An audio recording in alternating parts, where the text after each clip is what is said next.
Mercoledì 11 dicembre 2024, un cordiale saluto a tutti voi carissimi amici radioascoltatori e benvenuti ad un nuovo appuntamento con Edicola Belun, la rassegna stampa di Radio ABM.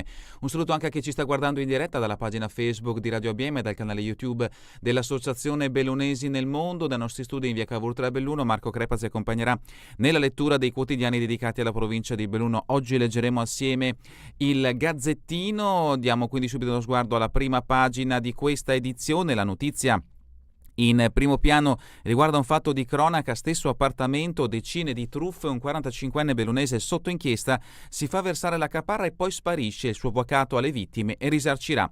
La carenza di case in affitto rende il bellunese terreno fertile per i truffatori. È su questo che avrebbe giocato Antonio Pala, 45enne sardo di Sassari residente a Belluno, che da circa un anno offrirebbe la casa di via Vittorio Veneto al civico 232 che ha in locazione dove abita. Si farebbe versare la caparra per poi sparire, un giochino che ha lasciato dietro di sé decine di vittime che si sono unite e stanno raccontando quanto accaduto. Dalla coppia che stava per avere un figlio ed è rimasta senza casa, al lavoratore che è rimasto in strada, o ancora agli operai Luxottica che sognavano il loro nido. Una lunga sfilza di nomi che compare in calce ad altrettante denunce presentate da dicembre 2023 fino alle scorse settimane. Da allora nulla, solo il contatto con l'avvocato che tutela Pala, che ha spiegato a alcuni dei malcapitati che il suo assistito procederà a risarcire le vittime. Arate, l'approfondimento di Bonetti lo troveremo a pagina 2 e a pagina 3.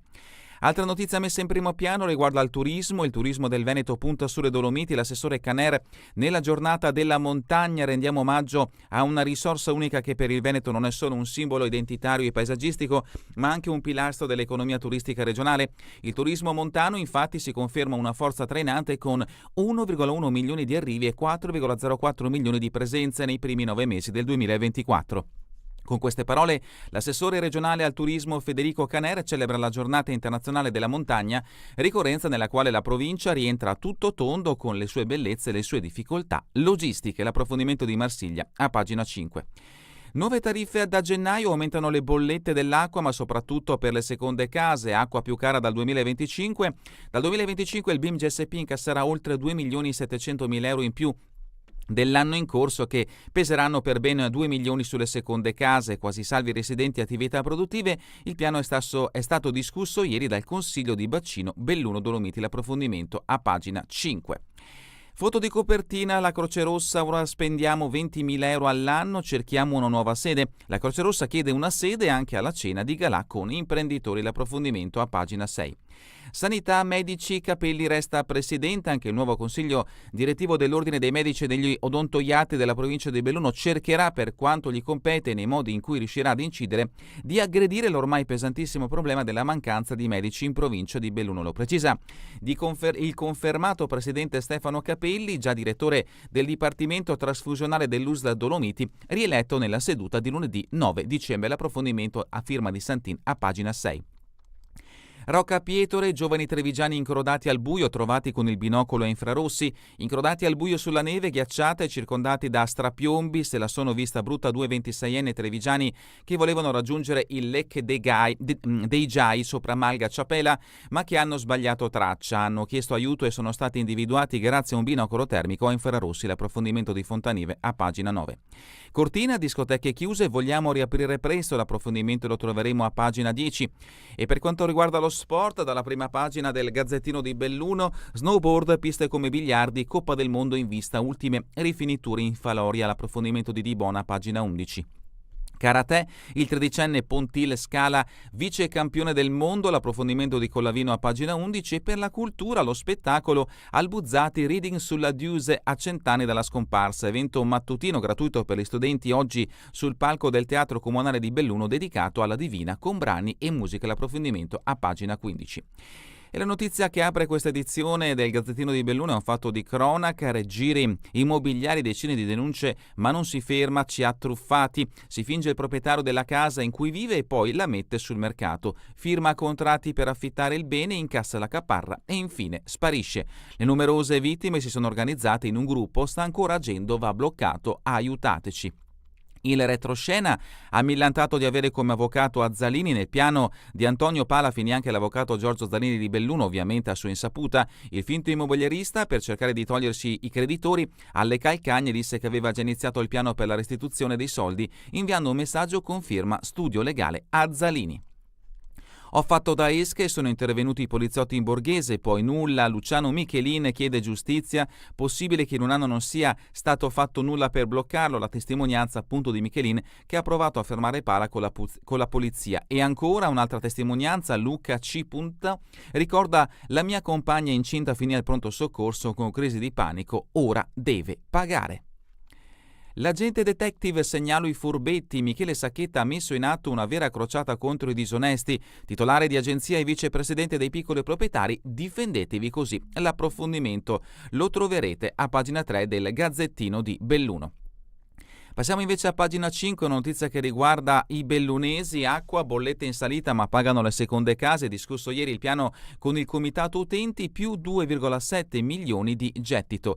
E vediamo gli esempi di variazione delle tariffe. Utente domestica e residente con un componente, consumo medio in metri cubi nel 2023 55,3, la tariffa del 2024 è di 124,53, per il 2025 135,92, per la tariffa rimodulata nel 2025 123,84, il numero di utenze è di 24.289. Ma vediamo appunto per i non residenti, con un metro cubo di consumo pari a 27,3 all'anno. Nel 2024 la tariffa era di 153,39, si passa a 167,43 per la tariffa standard e a 190,10 euro per la tariffa rimodulata. Parliamo del 2025, in questo caso, come potete vedere, il numero di utenze sono 54.756.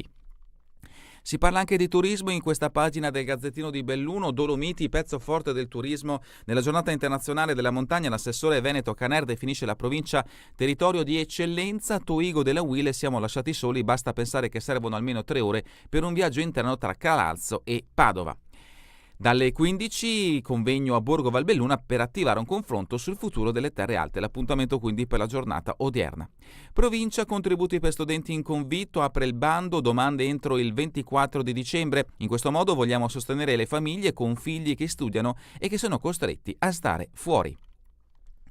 Siamo a pagina 6, carenza di medici, servono alloggi e servizi. L'ordine provinciale ha confermato alla presidenza Capelli: la prima azione sarà continuare a lavorare sui giovani. Sul tavolo il dramma della mancanza di professionisti, incentivarne l'arrivo con benefit economici e utility.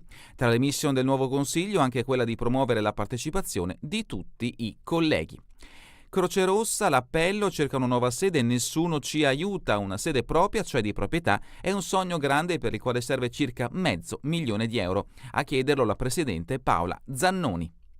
Continuiamo con pagina 7, siamo a Feltre, 4.000 pasti in un anno, aiutiamo chi ne ha bisogno. Il pane quotidiano con 30 volontari dà assistenza anche a 25 famiglie fragili. La mensa offre ogni giorno una cena calda e completa a chi è in difficoltà. E sempre da Feltre, sponsorizzazioni, il comune non farà concorrenza. L'assessore replica alle associazioni che temono di finire in coda. Sempre da Feltre, l'artista che colora Villa Paiera, venite a trovarmi, ed ecco un murales, uno dei dipinti di Eddie Prigol che colora Feltre. Continuiamo con pagina 8, economia. Clivet alla conquista degli Stati Uniti. L'azienda di Villa Paiera ieri ha festeggiato i primi 35 anni e con un più 8% di fatturato ora si prepara a nuovi mercati. L'amministratore delegato Bello: nel 2025 affronteremo il mercato americano per portare idee nuove per l'utilizzo delle pompe di calore. Fastro, comunità riunita per il presepio, notizia che ci porta nel comune di Arsier. Da Arsier a Lamon, sicurezza stradale, teoria e pratica, patentino agli alunni. I bimbi della primaria lamonese a lezione con agenti di polizia stradale locale, fortemente voluto dagli insegnanti. Continuiamo con le notizie che riguardano Borgo Valbelluna. Coro di Trichiana, tutto pronto per il concerto di Natale. Domenica alle 17 in chiesa l'esibizione con altri gruppi.